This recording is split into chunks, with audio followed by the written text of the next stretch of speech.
Yo, what's up, guys? It's Houston Sports Talk back in another video today, and today the Washington Commanders are signing Bobby Wagner to a 1-year, $8 million deal. And I'm not a big, fan of the Commanders. My favorite team's the Texans, by the way, but don't like them pretty much at all. But I am a big Bobby Wagner fan, and I'm starting to like some of the additions the Washington Commanders are making, and I'm seeing some improvements. Now I think the draft's going to be the biggest thing for them, but look, their defense was weak, and I think that was one of their biggest problems last season. And having Bobby Wagner on their team, someone who brings the energy, brings impact, and can change the whole game as a linebacker, is so important. And I love this signing for the Commanders. And I was actually shocked that this signing happened. I thought Bobby Wagner would go to a contender or a team that would be a threat in the playoffs, or just most likely to get in the postseason. But instead, he went to the team that had the second worst record the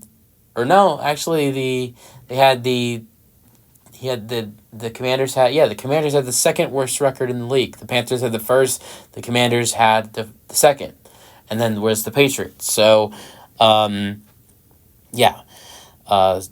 so that was surprising for me. He's a 9-time Pro Bowler. He's a 6-time All-Pro. He's a 1-time Super Bowl champion. So maybe at this point in his career, he already has that Super Bowl. He wants to change a crap team and make their defense, which was terrible, and change it around.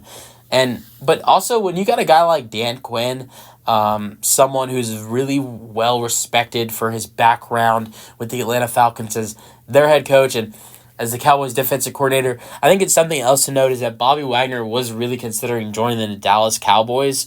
I think both times when he was in free agency, when the first time he left Seattle and went to the Rams, he was considering the Dallas Cowboys, and then when he joined back with Seattle in 2023, he was considering the Cowboys. So he considered the Cowboys twice. That was their defensive coordinator. So I think Dan Quinn has a lot of impact on this signing with him joining the Commanders.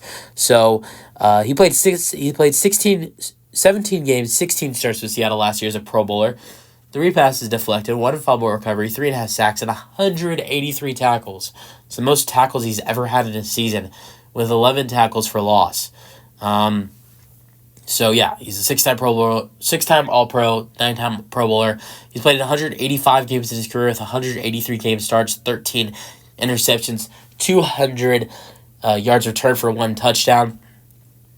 Longest is 98 yards, 68 passes deflected, 6 forced fumbles, 1 fumble, 10 fumble recoveries, returned for 82 yards and 3 touchdowns, 33 sacks, 1,706 tackles with 89 tackles for loss and 94 QB hits, and also 1 safety. In my opinion, when Bobby Wagner is when it's all said and done for Bobby Wagner, I think he's a first ballot Hall of Famer, and his career is not even over yet. He probably has a couple more years left in the tank. So let me know your thoughts on the signing in the comment section, and peace out.